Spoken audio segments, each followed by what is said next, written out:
Hello and welcome to Star Wars Fits, where we talk all things Star Wars. Today we're going to continue our video on Grand Admiral Thrawn. Annoyed by the recent rebel activity going on at Lothal, Governor Price approaches Grand Moff Tarken and requests for the assistance from someone who sees a bigger picture about bringing about the downfall of the rebels, and requests for the 7th Fleet led by Grand Admiral Thrawn.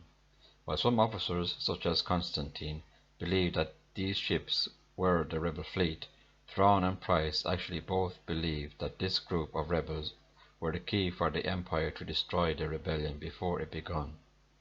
Price revealed Thrawn just didn't want to concern himself with just Phoenix Squadron, but the Rebel Alliance as a whole, starting with the Rebel Cell.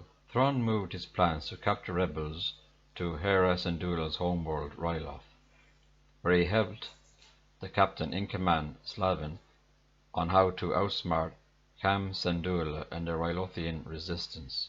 During his visit to Syndulla's house, he had a battalion of stormtroopers move up to the Syndulla building. Slavin saw the new tactics unnecessary, believing the battle was nowhere near here, but Thrawn assured that the battle was in that very building. They came across Twi'lek Hera Syndulla trying to escape with her companion Ezra Bridger, until she was brought back to her father's office while posing as a refugee.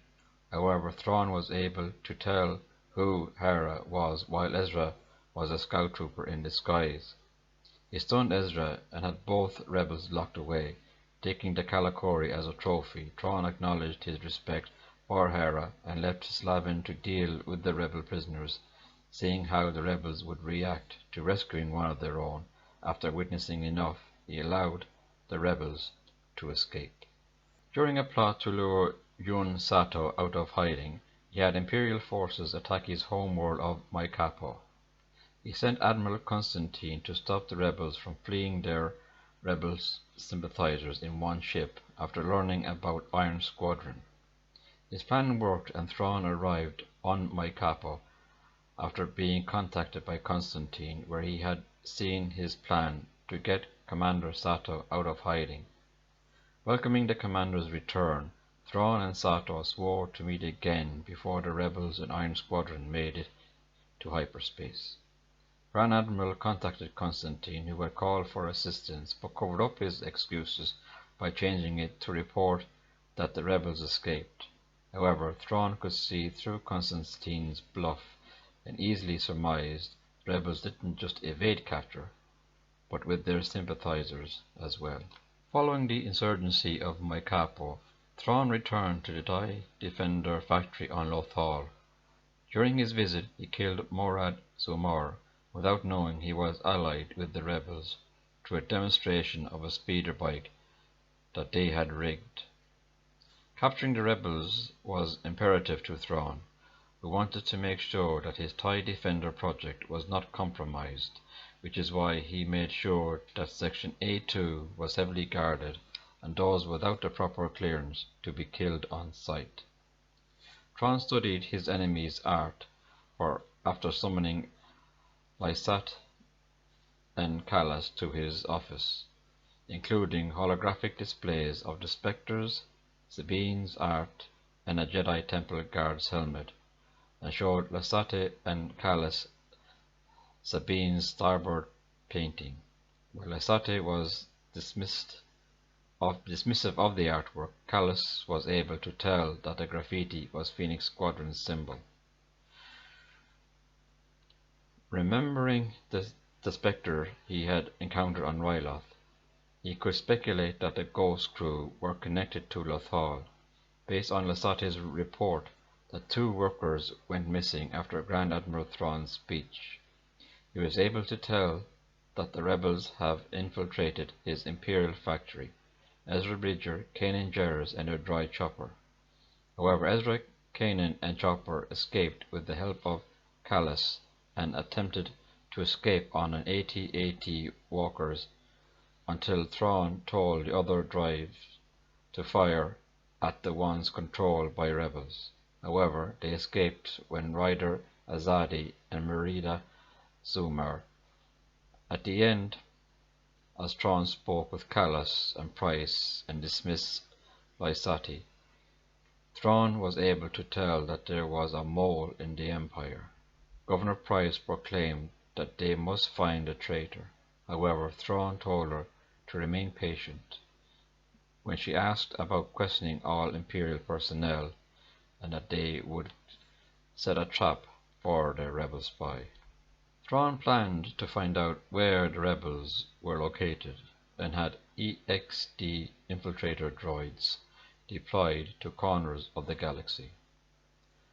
One found its way to Chopper Base on Attalon, but it was defeated by Zeb Orrelius, Chopper, and AP-5.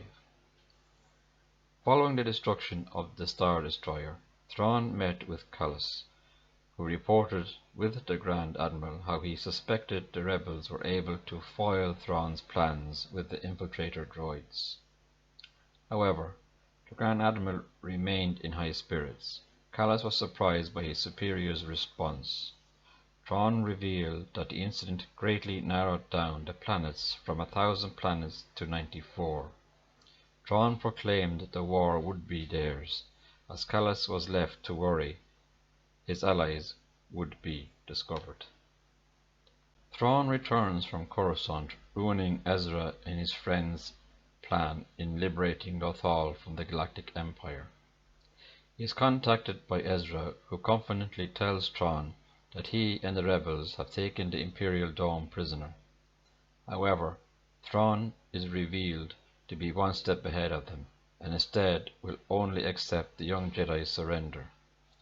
When Ezra refuses, Thrawn orders a planetary bombardment and had sent Ruch to cause the rebels' shield generator to malfunction. Unwilling to see his people suffer, Ezra is coerced into giving into Thrawn's demands. The Grand Admiral warns the young commander to come alone and not to attempt anything heroic, or he would continue the bombardment of the city, unaware of Ezra's ultimate plan to save his homeworld.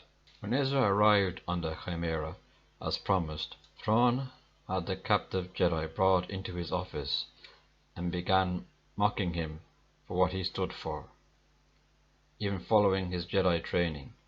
His taunts only aggravated Ezra, who was appalled by Thrawn's art collection, including one of Sabine's works of art.